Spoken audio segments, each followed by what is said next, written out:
Assalamualaikum warahmatullahi wabarakatuh. Halo teman-teman semua. Nah, berhubung sudah ada angin seger nih dari Kemenpan RI bahwa sebentar lagi pembukaan tes CPNS akan dimulai. Nah, buat teman-teman yang sudah mau mempersiapkan diri untuk menghadapi tes CPNS tahun ini, aku akan share soal-soal TWK. Di sini akan ada 20 soal TWK berikut penjelasannya. Jadi teman-teman akan saya kasih soal, kemudian jawaban juga berikut penjelasannya. Semoga video ini bisa membantu teman-teman untuk dapat menghadapi tes CPNS nanti. Nah, juga di soal-soal ini akan merangkum semua materi TWK. Teman-teman tentunya masih ingat ya, kisi-kisi materi TWK itu ada 4 pilar negara, yaitu Pancasila, UUD, NKRI, dan Bhinneka Tunggal Ika. Kemudian ada nasionalisme, ada bela negara, ada integritas, dan yang terakhir adalah bahasa Indonesia. Nah, teman-teman, kita langsung aja masuk ke soal-soal TWK untuk teman-teman menghadapi tes CPNS 2023. Oke teman-teman, kita mulai dari soal yang pertama.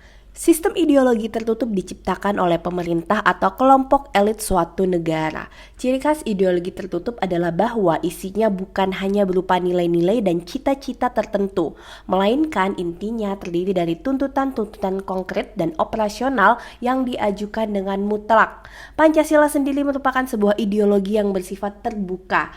Ideologi tertutup sendiri dianggap tidak cocok untuk bangsa Indonesia karena A. Diperlukan ideologi yang mengatur secara teknis dan dijalankan secara mutlak untuk menghindari perpecahan bangsa.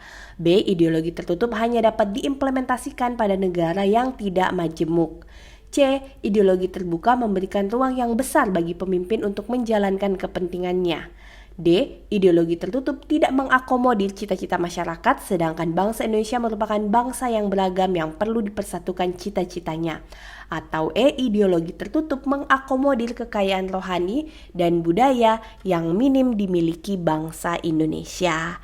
Nah, oke teman-teman, kira-kira ini jawabannya apa? Jadi ini jelas ya teman-teman, ini adalah soal mengenai materi Pancasila atau ideologi negara kita.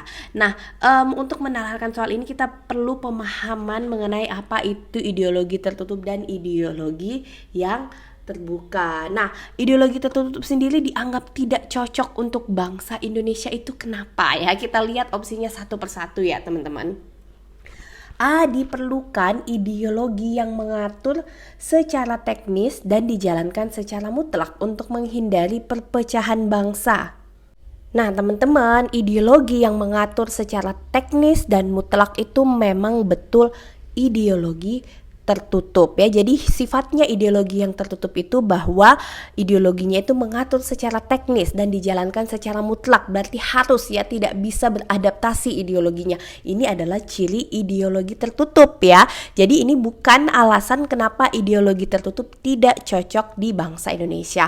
Ini malah adalah ciri khasnya ideologi tertutup. Nah, kemudian B.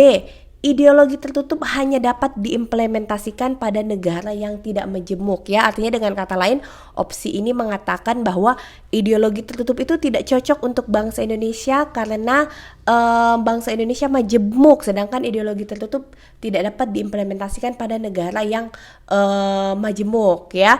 Nah, teman-teman, ideologi tertutup itu bisa diimplementasikan baik pada negara yang majemuk maupun tidak majemuk ya. Itu tergantung pemimpinnya mau membawa arah negaranya kemana ya. Jadi ini bukan alasan kenapa ideologi tertutup tidak cocok untuk bangsa Indonesia. Nah, berikutnya C. Ideologi terbuka memberikan ruang yang besar bagi pemimpin untuk menjalankan kepentingannya ya, yang artinya dengan kata lain ideologi terbuka itu memberikan ruang yang besar bagi pemimpin untuk menjalankan kepentingan, sehingga itu lebih cocok bagi bangsa Indonesia karena pemimpin kita mau menjalankan kepentingannya. Oke, nah teman-teman, ini pernyataan yang juga tidak tepat ya, karena di sini alasannya di sini seakan-akan ideologi tertutup itu malah tidak memberikan jalan bagi pemimpin untuk menjalankan kepentingannya. Padahal sebenarnya malah ideologi tertutuplah yang memberikan ruang yang besar bagi pemimpin untuk menjalankan kepentingannya. Baik, berarti ABC ini masih ada salah nih ya teman-teman. Kita masuk ke opsi D. Ideologi tertutup dianggap tidak cocok bagi Indonesia karena menurut opsi D, karena ideologi tertutup tidak mengakomodir cita-cita masyarakat, sedangkan bangsa Indonesia merupakan bangsa yang beragam yang perlu dipersatukan cita-citanya, ya. Nah, jadi teman-teman, ideologi tertutup itu bentuknya hanya mengakomodir kepentingan dan cita-cita pemimpin atau penguasa saja, bukan cita-cita masyarakat yang dipersatukan untuk dijadikan sebuah ideologi, ya. Itu cirinya ideologi tertutup. Sedangkan bangsa Indonesia memerlukan ideologi yang mengakomodir seluruh cita-cita yang ada di Indonesia, cita-cita dari setiap golongan yang ada di Indonesia. Makanya ideologi kita haruslah berbentuk ideologi terbuka yang merupakan cita-cita seluruh bangsa Indonesia sendiri, ya. Jadi sepertinya D ini adalah opsi yang memberikan kita titik terang, ya teman-teman. Nah, kita lihat lagi ke opsi E. Ideologi tertutup dianggap tidak cocok untuk bangsa Indonesia karena ideologi tertutup mengakomodir kekayaan rohani dan budaya yang minim dimiliki bangsa Indonesia. Nah, teman-teman, ideologi tertutup sendiri itu tidak mengakomodir kekayaan rohani dan budaya. Ya, dia mengakomodir keinginan pemimpin. Ya, sedangkan ciri ideologi yang mengakomodir kekayaan rohani dan budaya adalah ideologi terbuka. Jadi E juga salah, ya teman-teman. Nah, setelah kita membahas satu persatu opsinya ini, teman-teman, berarti udah terlihat jelas ya bahwa ternyata yang paling tepat ada di opsi D, yaitu ideologi tertutup dianggap tidak cocok untuk bangsa Indonesia karena ideologi tertutup tidak mengakomodir cita-cita masyarakat, sedangkan bangsa Indonesia merupakan bangsa yang beragam yang perlu dipersatukan cita-citanya. Oke, teman-teman, kita masuk ke soal yang kedua. Nah, soal yang kedua ini menyangkut materi bela negara. Sistem pertahanan dan keamanan negara di Indonesia disebut sistem pertahanan dan keamanan rakyat semesta. Sistem pertahanan dan keamanan yang bersifat semesta memiliki ciri-ciri kerakyatan, kesemestaan, dan kewilayahan. Di bawah ini pernyataan yang tepat terkait sistem pertahanan dan keamanan rakyat semesta kecuali A. Pemerintah dapat mewajibkan warga negara untuk ikut dalam upaya bela negara. B. Seluruh sarana dan prasarana nasional dapat dimanfaatkan dalam upaya bela negara.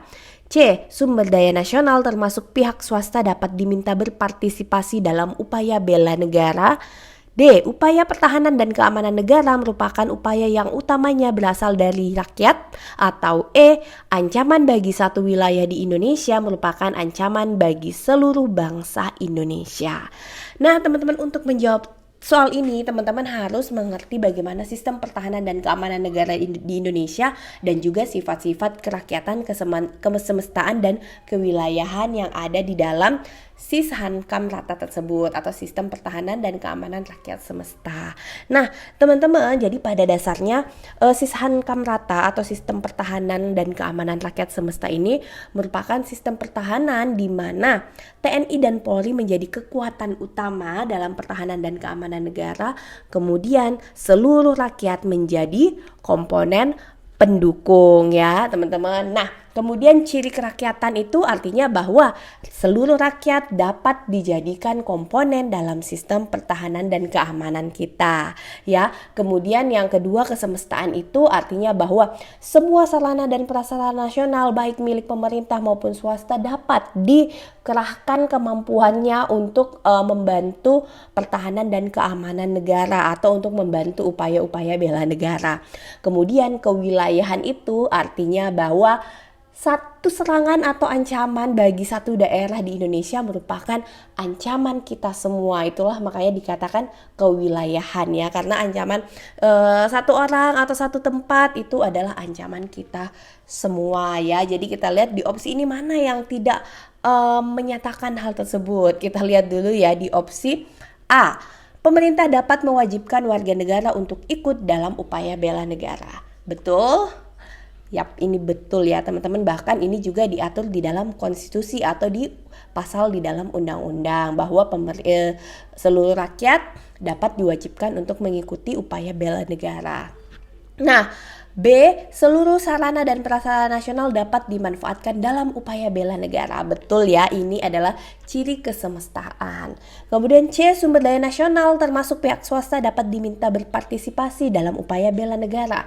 Ini juga betul, merupakan ciri kesemestaan ya. Kemudian D. Upaya pertahanan dan keamanan negara merupakan upaya yang utamanya berasal dari rakyat. Oke, nah teman-teman, kita tadi sudah saya jelaskan bahwa Sishankamrata atau sistem pertahanan dan keamanan rakyat semesta ini merupakan sistem pertahanan di mana TNI dan Polri menjadi komponen utama dan rakyat adalah komponen pendukung. Jadi upaya pertahanan dan keamanan negara bukan upaya yang utamanya berasal dari rakyat ya, tetapi rakyat dapat dikerahkan sebagai komponen pendukung. Jadi kalau TNI Polri kekuatannya mungkin sudah tidak mencukupi nih untuk kalau misalnya kayak ada serangan atau agresi ya. Nah, jadi pemerintah dapat mengupayakan rakyat untuk ikut dalam upaya-upaya pertahanan dan keamanan negara ya. Jadi dia ini salah ya teman-teman. Kemudian kita lihat opsi E. Ancaman bagi satu wilayah di Indonesia merupakan ancaman bagi seluruh bangsa Indonesia. Ini benar ya, ini masuk dalam ciri kewilayahan kita. Oke ya teman-teman, jadi sudah jelas tadi opsi A, B, C, dan E ini benar merupakan pernyataan terkait sistem pertahanan dan keamanan rakyat semesta, dan yang kecuali atau yang bukan ada di opsi D, bahwa upaya pertahanan dan keamanan negara merupakan upaya yang utamanya berasal dari rakyat. Oke teman-teman, kita masuk ke soal yang ketiga. Nah, soal yang ketiga ini termasuk dalam materi UUD 45. Pasal 33 UUD 45 merupakan pedoman dasar negara dalam menjalankan perekonomian nasional, yang kemudian implementasinya diatur dalam berbagai aturan perundangan di bawah UUD 45. Di bawah ini yang merupakan makna dari isi pasal 33 kecuali A. Sistem ekonomi yang dikembangkan seharusnya tidak berbasis persaingan serta tidak atas asas yang sangat individualistik. B. Penegakan prinsip partisipasi dan emansipasi pembangunan sehingga dalam setiap kemajuan pembangunan rakyat harus senantiasa terbawa serta. C. Mendorong terjadinya eksklusivisme pembangunan agar mempercepat tercapainya tujuan kemakmuran bersama. D. Pemerintah memonopoli cabang-cabang usaha yang vital demi kemakmuran rakyat. Atau E. Kemajuan ekonomi rakyat haruslah inheren dengan kemajuan pembangunan nasional seluruhnya. Nah, teman-teman, jelas sekali kalau kita mau bisa menjawab soal ini kita harus mengerti makna dari pasal 33. Nah, kembali lagi saya sudah sering bilang di video-video sebelumnya bahwa teman-teman untuk UUD ini kewajiban utama teman-teman adalah memahami isinya ya. Jadi bukan menghafal kalimat per kalimat, tetapi memahami apa makna yang terkandung di dalam setiap pasal. Nah, jadi untuk pasal 33 ini terdiri atas 5 ayat ya teman-teman, yang kalau kita rangkum isinya itu adalah bahwa perekonomian kita disusun sebagai usaha bersama berdasarkan atas asas kekeluargaan. Kemudian poin berikutnya adalah bahwa cabang-cabang produksi yang vital itu dikuasai oleh negara atau dimonopoli oleh negara untuk dipergunakan profitnya bagi kemakmuran rakyat kembali. Ya, kemudian poin berikutnya adalah bahwa perekonomian nasional kita diselenggarakan berdasarkan atas demokrasi ekonomi, yang mana prinsip-prinsip demokrasi ekonomi kita yaitu kebersamaan, efisiensi, berkeadilan, berkelanjutan, berwawasan lingkungan, kemandirian, serta dengan menjaga keseimbangan, kemajuan, dan kesatuan ekonomi nasional. Nah, poin berikutnya adalah bahwa ketentuan lanjutannya akan diatur di dalam undang-undang. Nah, teman-teman, kita lihat opsinya satu persatu, yang mana yang kira-kira tidak sesuai dengan isi atau makna dari pasal 33 ini ya. Oke, kita lihat ke opsi A. Sistem ekonomi yang dikembangkan seharusnya tidak berbasis persaingan serta tidak atas asas yang sangat individualistik. Nah, teman-teman, kita lihat di pasal 33 ini dikatakan bahwa perekonomian kita itu berdasarkan usaha bersama, berdasarkan atas asas kekeluargaan ya. Jadi teman-teman, opsi ini benar karena amanat dari undang-undang kita adalah bahwa perekonomian itu harus disusun atas atas asas kekeluargaan, bukan atas asas individualistik ya. Jadi opsi A ini adalah opsi yang benar mengenai isi pasal 33 ya. Jadi ini bukan jawabannya ya, karena dia benar.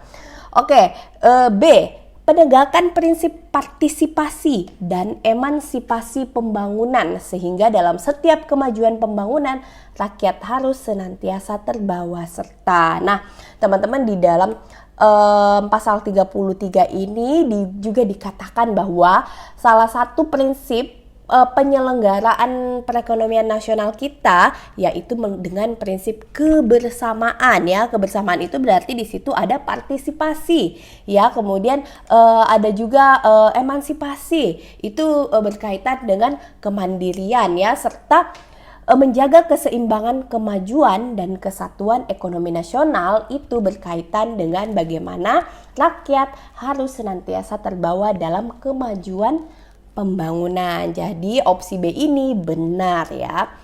Oke, kita masuk ke opsi C ya. Mendorong terjadinya eksklusivisme pembangunan agar mempercepat terjadinya tujuan kemakmuran bersama. Nah, teman-teman, di sini ada kata eksklusivisme ya. Nah, teman-teman, eksklusivisme itu artinya bahwa sesuatu itu hanya diperuntukkan bagi golongan tertentu saja ya. Kebalikan dengan inklusif. Inklusif artinya mengikut sertakan semua golongan ya. Sedangkan di pasal 33 ini sudah diamanatkan bahwa prinsip perekonomian nasional kita adalah kebersamaan, juga usaha bersama atas asas kekeluargaan. Jadi jelas untuk opsi D ini tidak sesuai dengan pasal 33 ya teman-teman, karena tidak memperlihatkan prinsip usaha bersama, kebersamaan maupun prinsip kekeluargaan yang diamanatkan pada pasal 33 ya.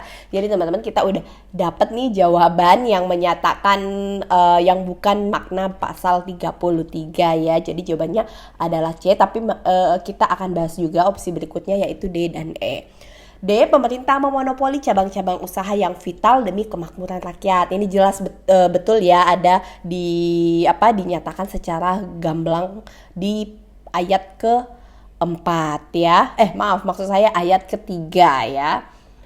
Kemudian berikutnya untuk opsi E, kemajuan ekonomi rakyat haruslah inheren dengan kemajuan pembangunan nasional seluruhnya ya. Inheren artinya bersama-sama, seiring sejalan ya teman-teman. Jadi saat ekonomi rakyat maju, pembangunan nasional juga harus maju. Itu ada di pernyataan tersebut ada di ayat keempat, yaitu di kata-kata terakhir, yaitu serta dengan menjaga keseimbangan kemajuan dan kesatuan ekonomi nasional ya. Jadi kemajuan ekonomi, kemajuan pembangunan, kemajuan rakyat, semuanya harus berjalan secara inheren atau bersama-sama. Jadi jelas ya teman-teman, di sini opsi yang benar yang bukan merupakan makna dari pasal 33 ada di opsi C. Oke, berikutnya kita masuk ke soal yang keempat. Kita balik lagi ke materi Pancasila. Maksud dari pemerintahan dari rakyat, oleh rakyat, dan untuk rakyat adalah bahwa pemerintahan itu diselenggarakan oleh rakyat, dilaksanakan oleh rakyat, dan hasilnya itu untuk rakyat itu sendiri. Hal ini sesuai dengan nilai Pancasila, khususnya pada sila A. Ketuhanan yang Maha Esa, B. Kemanusiaan yang adil dan beradab, C. Persatuan Indonesia, D. Kerakyatan yang dipimpin oleh hikmat kebijaksanaan dalam permusyawaratan perwakilan, atau E. Keadilan sosial bagi seluruh rakyat Indonesia. Nah teman-teman, untuk menjawab soal ini kita harus mengerti makna dari pemerintahan dari rakyat, oleh rakyat, dan untuk rakyat ya teman-teman. Jadi maknanya kalau pemerintahan itu diselenggarakan oleh rakyat, dilaksanakan oleh rakyat, bahwa mereka yang duduk sebagai wakil-wakil rakyat dalam pemerintahan kita, yang memimpin jalannya pemerintahan utamanya dan yang menyampaikan aspirasi rakyat adalah pilihan rakyat sendiri ya, sehingga makanya dikatakan dilaksanakan oleh rakyat. Karena yang membentuk undang-undang adalah wakil-wakil yang kita pilih sendiri melalui pemilihan umum. Kemudian yang mengepalai jalannya pemerintahan, kepala lembaga eksekutif kita ya atau presiden, jelas juga dipilih langsung oleh rakyat. Makanya dikatakan diselenggarakan oleh rakyat dan dilaksanakan oleh rakyat. Dan hasilnya untuk rakyat, yang maksudnya bahwa hasil keputusan-keputusan yang diambil oleh wakil-wakil rakyat itu adalah hasil dari musyawarah yang mereka lakukan ya. Jadi kalimat ini sangat berkaitan erat dengan, sila keberapa? Oke, kayaknya semuanya pada benar ya. Hal-hal itu semua berkaitan erat dengan permusyawaratan perwakilan ya. Jadi jelas untuk soal yang ini, maksud dari pemerintahan dari rakyat, oleh rakyat, dan untuk rakyat sesuai dengan nilai Pancasila, khususnya pada sila kerakyatan yang dipimpin oleh hikmat kebijaksanaan dalam permusyawaratan perwakilan. Oke, soal berikutnya ini masuk di materi bela negara ya teman-teman. Nia adalah seorang CPNS yang baru saja lulus di daerah yang jauh dari asalnya. Nia yang bersuku Minang harus berbaur dengan masyarakat yang bersuku Jawa. Dalam menjalankan tugasnya sebagai CPNS di daerah tersebut, Mirna selalu menggunakan bahasa Indonesia untuk berkomunikasi. Nia juga pelan-pelan mempelajari bahasa daerah sekitar yang selalu digunakan oleh masyarakat daerah tersebut dalam berkomunikasi. Sikap Nia tersebut menunjukkan sikap yang mencerminkan nilai bela negara. A. Cinta tanah air, B. Kesadaran berbangsa dan bernegara, C. Setia pada ideologi Pancasila, D. Rela berkorban demi bangsa dan negara, atau E. Kemampuan awal bela negara. Nah, oke teman-teman, saya rasa ini jelas ya. Di sini dikatakan bahwa Nia selalu menggunakan bahasa Indonesia untuk berkomunikasi. Jadi Nia ini sadar bahwa harus ada satu cara untuk mempersatukan dia dengan masyarakat daerah, yaitu salah satunya dengan menggunakan bahasa Indonesia. Nah, karena kesadaran bahwa dia ini adalah pendatang, maka Nia ini pelan-pelan mempelajari bahasa daerah sekitar yang digunakan oleh masyarakat supaya dia lebih dapat berbaur. Ya, jadi jelas sikap-sikap ini menunjukkan bahwa kita sadar bahwa kita maksudnya Nianya ini sadar bahwa Indonesia itu terdiri atas berbagai suku, bangsa, dan bahasa, sehingga saat dia menjadi seorang pendatang, dia harus tetap mengedepankan sikap persatuan dan juga menghormati kebudayaan daerah di sekitarnya. Jadi jelas itu adalah salah satu bentuk kesadaran berbangsa dan bernegara. Jadi jawabannya ada di opsi B ya. Sikap Nia tersebut menunjukkan sikap yang mencerminkan nilai bela negara, kesadaran berbangsa dan bernegara. Oke, berikutnya soal yang ke-6. Pancasila adalah dasar negara yang artinya dasar pengelolaan serta kebijakan pemerintah hendaknya disesuaikan dengan nilai-nilai yang ada dalam Pancasila. Di bawah ini yang merupakan praktik pengelolaan negara yang sesuai dengan nilai persatuan adalah A. Pemerintah menguasai seluruh sumber daya alam yang vital bagi kehidupan di wilayah negara Indonesia. B. Pemerintah memberlakukan pajak dengan besaran yang sesuai dengan besaran penghasilan ataupun besaran hasil usaha. C. Pemerintah memberikan kebebasan bagi warga negara untuk mengembangkan kebudayaan yang dimiliki setiap daerah serta mengakui keberagaman tersebut sebagai suatu kekayaan budaya nasional. D. Pemerintah berusaha dan memberikan kebebasan kepada warga negara untuk memilih pemimpin dan wakil rakyat melalui pemilihan langsung. E. Pemerintah memberikan jaminan kebebasan beribadah bagi semua pemeluk agama. Oke teman-teman, karena di sini yang ditanyakan yang mana praktik pengelolaan negara yang sesuai dengan nilai persatuan. Berarti tugas kita adalah mengidentifikasi setiap opsi ini masuk ke nilai yang mana dari Pancasila ya. Oke, kita mulai dari opsi A. Pemerintah menguasai seluruh sumber daya alam yang vital bagi kehidupan di wilayah negara Indonesia. Ya teman-teman, jadi tujuan penguasaan sumber daya alam yang vital bagi kehidupan di wilayah negara Indonesia itu adalah tujuannya supaya terjadi kesejahteraan bersama ya. Jadi jangan sampai ada satu pihak swasta yang menguasai sumber daya vital ini, sehingga hanya ada satu pihak yang terus diperkaya ya. Kalau negara yang mengelola, tentunya profitnya akan kembali kepada masyarakat sendiri ya. Jadi ini kaitannya untuk kesejahteraan bersama atau keadilan sosial ya. Jadi A ini ada di dalam nilai keadilan sosial di sila yang kelima ya. Jadi bukan di nilai persatuan. Kemudian B, pemerintah memberlakukan pajak dengan besaran yang disesuaikan dengan besaran penghasilan ataupun besaran hasil usaha. Nah, teman-teman, ini juga adalah upaya untuk pemerataan ekonomi atau kesejahteraan bersama. Kembali lagi, ini adalah nilai keadilan sosial, ada di sila kelima juga. Kemudian C, pemerintah memberikan kebebasan bagi warga negara untuk mengembangkan budaya yang dimiliki setiap daerah serta mengakui keberagaman tersebut sebagai suatu kekayaan budaya nasional ya.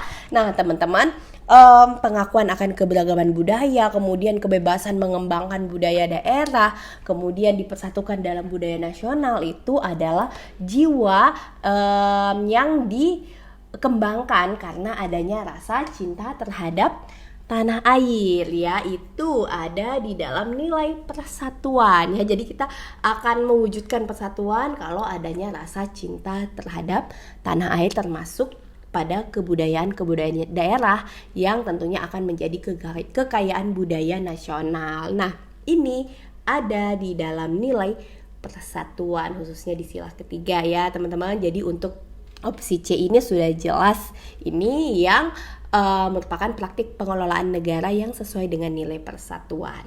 Oke, berikutnya kita lihat aja ya opsi yang lainnya, walaupun udah jelas jawabannya C ya. Opsi D, pemerintah berusaha dan memberikan kebebasan kepada warga negara untuk memilih pemimpin dan wakil rakyat melalui pemilihan langsung. Oke, nah teman-teman, ini udah jelas ya, ini adalah nilai permusyawaratan perwakilan ya, di mana setiap warga negara diberikan kebebasan untuk memberikan suaranya dalam memilih pemimpin dan wakil rakyat ya. Ini nilai permusyawaratan perwakilan di sila keempat. Kemudian E, pemerintah memberikan jaminan kebebasan beribadah bagi semua pemeluk agama. Kalau ini sih sudah jelas banget ya teman-teman, ini adalah nilai ketuhanan yang ada di sila yang pertama. Oke, jadi soal nomor 6 ini jawabannya adalah opsi C. Next, kita masuk ke soal yang ketujuh, ini mengenai materi NKRI ya. Bentuk negara yang dikenal di dunia ada dua, yaitu bentuk negara kesatuan dan serikat atau federasi. Indonesia sendiri merupakan negara kesatuan yang dijalankan berdasarkan otonomi daerah. Pernyataan berikut yang tidak sesuai dengan bentuk negara kesatuan Republik Indonesia adalah: A. Kewenangan daerah dalam NKRI merupakan pemberian dari pemerintah pusat. B. Bentuk negara federasi tidak sesuai dengan jiwa bangsa Indonesia sehingga NKRI tidak pernah berbentuk negara federasi. C. Keputusan mengenai bentuk negara Indonesia disetujui bersama dalam sidang 1 BPUPKI. D. Bentuk negara Indonesia dinyatakan dalam konstitusi dan merupakan bagian dari konstitusi yang tidak boleh diamandemen. E. Sejarah kelam penjajahan di Indonesia merupakan salah satu faktor yang menyebabkan para pendiri bangsa Indonesia memilih bentuk negara kesatuan. Ya, oke teman-teman, ini kita akan lihat satu persatu yang mana pernyataan yang tidak sesuai ya dengan bentuk negara NKRI. Oke, kita lihat di opsi A. Kewenangan daerah dalam NKRI merupakan pemberian dari pemerintah pusat ya. Oke, nah teman-teman, dalam bentuk negara kesatuan yang paling menonjol adalah bahwa ada satu pusat pemerintahan, kemudian ada kekuasaan-kekuasaan administratif kalau kita bentuknya provinsi dan kabupaten kota, yang mana kewenangan provinsi dan kabupaten kota merupakan kewenangan-kewenangan yang diberikan oleh pemerintah pusat, atau pemerintah pusat mendelegasikan wewenang kepada pemerintah provinsi dan kabupaten kota untuk mengefisiensikan jalannya pemerintahan. Oke, berikutnya kita lihat di opsi B, bentuk negara federasi tidak sesuai dengan jiwa bangsa Indonesia. Betul ya, bahwa negara federasi itu tidak sesuai dengan jiwa kita yang beragam, sehingga NKRI tidak pernah berbentuk negara federasi. Ini salah ya teman-teman. Kenapa? Karena NKRI pernah berbentuk negara federasi pada tahun 1949 sampai 1950 akibat dari kesepakatan konferensi meja bundar atau KMB antara Belanda dengan Indonesia ya. Jadi walaupun kita jiwanya adalah jiwa bentuk negara kesatuan, tetapi kita pernah ada momen, ada waktu di mana kita menjadi negara federasi dengan nama Republik Indonesia Serikat walaupun hanya berlangsung sebentar. Oke, jadi udah jelas ya jawabannya opsi B, tapi ayo kita sama-sama menganalisa untuk opsi-opsi yang lainnya ya.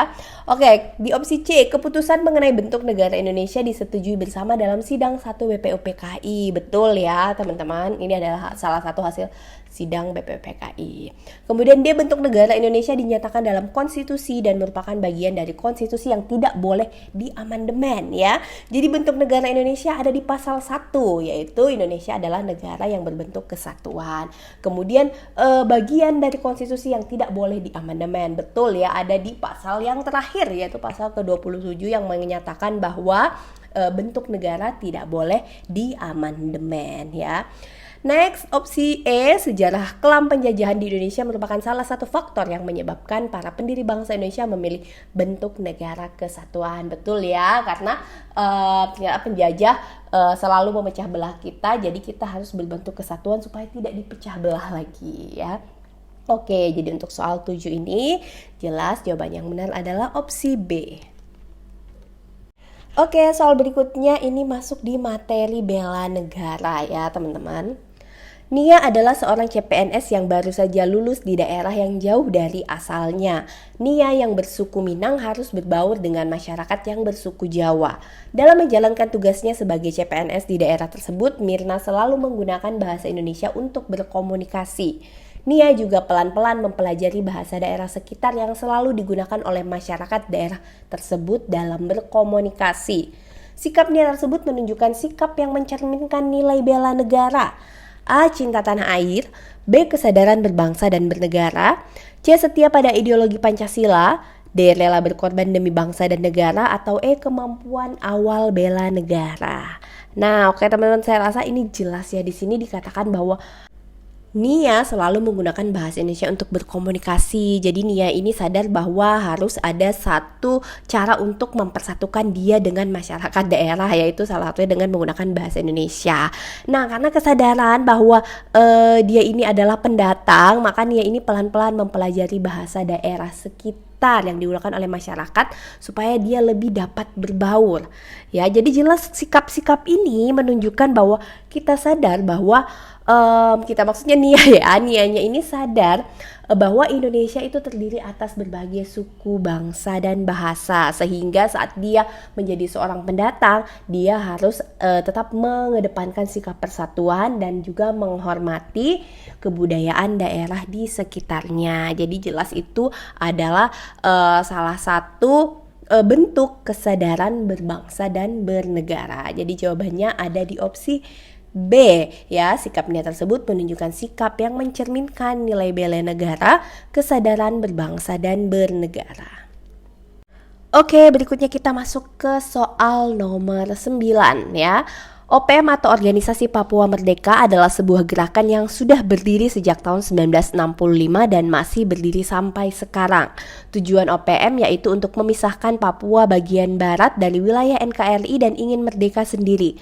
Organisasi seperti ini sangat menyimpang dan bertentangan dengan nilai persatuan bangsa Indonesia karena keinginannya berpisah dari NKRI. Sikap kita dalam menghadapi hal tersebut adalah, nah teman-teman, ini adalah salah satu soal untuk materi Bhinneka Tunggal Ika ya. Jadi opsinya A. Mendukung pemerintah dalam upaya mempertahankan Papua melalui sikap menghargai semua ras di Indonesia.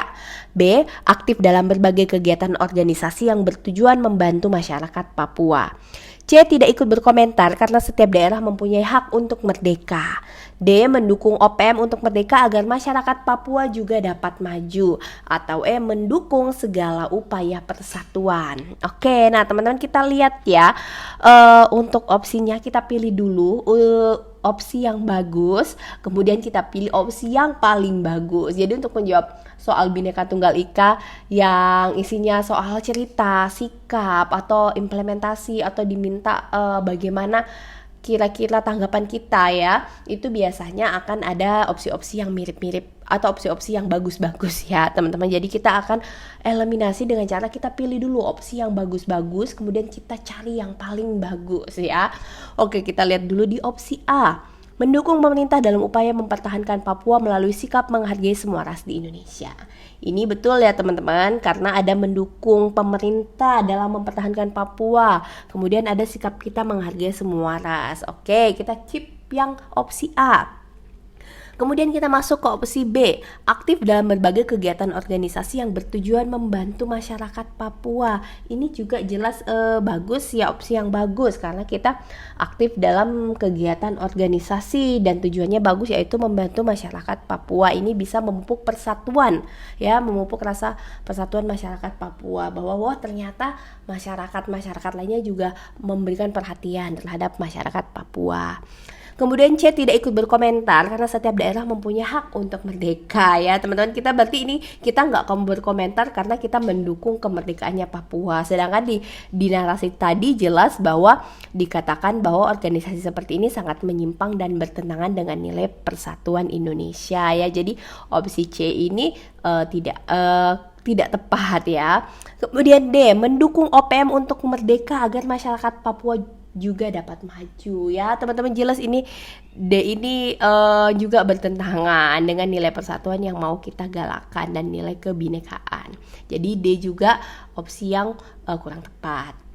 Kemudian E, mendukung segala upaya persatuan ya. Kita sebagai masyarakat kita hadapi dengan mendukung segala upaya persatuan ya. Jelas ini juga opsi yang bagus ya, yang bisa benar. Jadi kita lihat di sini opsi yang mungkin bisa benar, bukan opsi yang mungkin bisa benar sih, tapi opsi yang baik itu ada di opsi A, B, dan E. Tapi kita lihat ya teman-teman, saya lihat dulu di opsi B, aktif dalam berbagai kegiatan organisasi yang bertujuan membantu masyarakat Papua.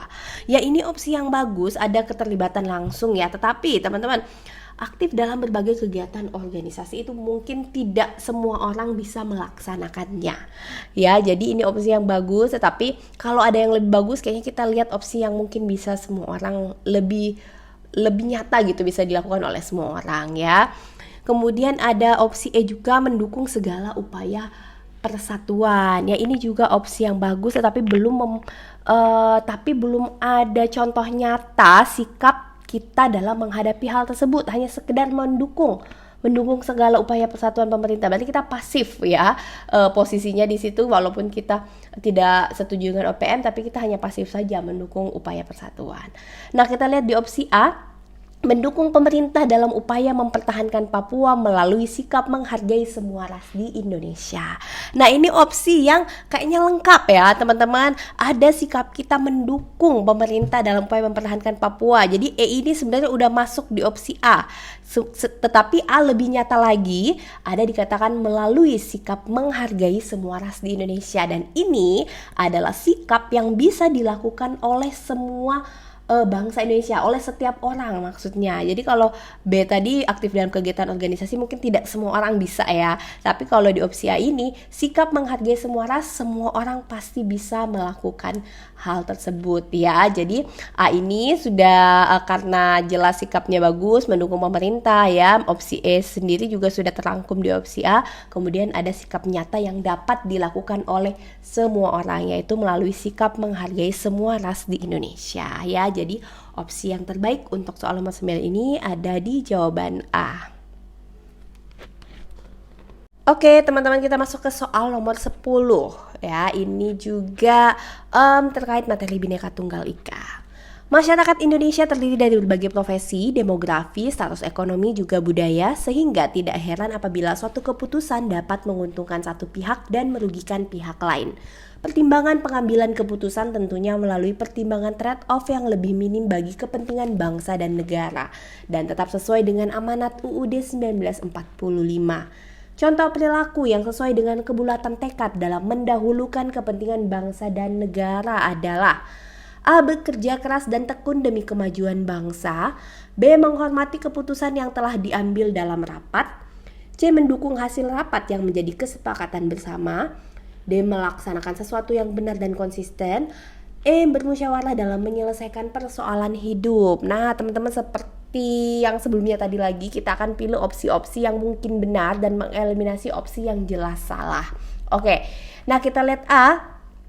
Bekerja keras dan tekun demi kemajuan bangsa. Nah, teman-teman, sebenarnya bekerja keras dan tekun itu sebenarnya lebih ke untuk bisa manfaat terbesarnya adalah untuk diri sendiri. Jadi sebenarnya ini kalau untuk soal ini juga bisa betul bahwa itu demi kemajuan bangsa, tapi kita balikin coba ke soal ya. Di sini diminta perilaku yang sesuai dengan kebulatan tekad dalam mendahulukan kepentingan bangsa dan negara. Jadi kalau opsi A ini sebenarnya tanpa kita mendahulukan kepentingan bangsa dan negara pun, itu bekerja keras dan tekun itu sudah sikap yang wajib dimiliki semua orang ya. Kemudian kita lihat di opsi B ya, menghormati keputusan yang telah diambil dalam rapat ya. Ini jelas mendahulukan kepentingan bangsa dan negara ya, karena misalnya kita nggak berkepentingan atau hasil keputusan pemerintah itu tidak sesuai dengan kepentingan kita, tapi kita harus tetap menghormati karena demi kepentingan bangsa dan negara.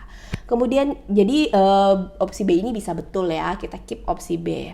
Kemudian C, mendukung hasil rapat yang menjadi kesepakatan bersama. Ya, ini juga jelas betul ya, karena sama tadi alasannya dengan opsi B. Bedanya hanya di opsi C kata-katanya mendukung, opsi B menghormati ya. Kemudian D, melaksanakan sesuatu yang benar dan konsisten ya. Teman-teman, ini hal yang baik untuk diri kita, tapi bukan ada hubungannya dengan kebulatan tekad dalam mendahulukan kepentingan bangsa dan negara. Jadi opsi D walaupun sikap yang baik, kita coret dari opsi yang kita anggap betul karena tidak berhubungan dengan pertanyaan soal. Kemudian E, bermusyawarah dalam menyelesaikan persoalan hidup ya. Kalau ini jelas salah ya teman-teman. Untuk apa kita bermusyawarah dalam persoalan hidup ya? Tidak ada hubungannya dengan bangsa dan negara. Oke, jadi di sini opsi yang kita keep adalah B dan C. Nah, yang mana yang lebih betul ya teman-teman? Ini sangat tipis ya. Nah, opsi yang lebih tepat antara menghormati keputusan yang telah diambil dalam rapat dengan mendukung hasil rapat yang menjadi kesepakatan bersama adalah yang lebih tepat di opsi C. Kenapa? Karena kalau di opsi B itu kita sekedar menghormati ya, menghormati saja keputusan yang diambil dalam rapat. Kalau C, selain menghormati kita mendukung ya, berarti kita akan mengimplementasikan hasil rapat tersebut. Tentunya dukungan kita dengan mengerjakan apa yang menjadi hasil rapat. Kalau sekedar menghormati bisa dengan ya udah kita oke, itu hasil rapat saya hormati, berarti saya tidak boleh memaksakan kehendak saya. Tetapi kita tidak mendukung dengan cara tidak menjalankan hasil rapat, itu tetap masih belum maksimal ya. Jadi kebulatan tekadnya harus dengan mendukung hasil rapat yang menjadi kesepakatan bersama. Jadi jawabannya ada di opsi C. Oke teman-teman, kita sudah membahas soal nomor 1 sampai dengan 10. Dan teman-teman, saya harap tetap semangat ya, karena untuk soal nomor 11 sampai dengan 20 akan saya lanjutkan di part kedua dari video ini. Tentunya akan saya upload soon setelah video ini diupload ya teman-teman. Nah, jadi teman-teman, terima kasih untuk perhatiannya dan semoga contoh-contoh soal full penalaran ini bisa membantu teman-teman dalam menghadapi tes CPNS. Oke teman-teman, tetap semangat semua. Jangan lupa di subscribe, di like, dan juga di share kalau teman-teman merasa ini bermanfaat. Sampai jumpa lagi di part kedua.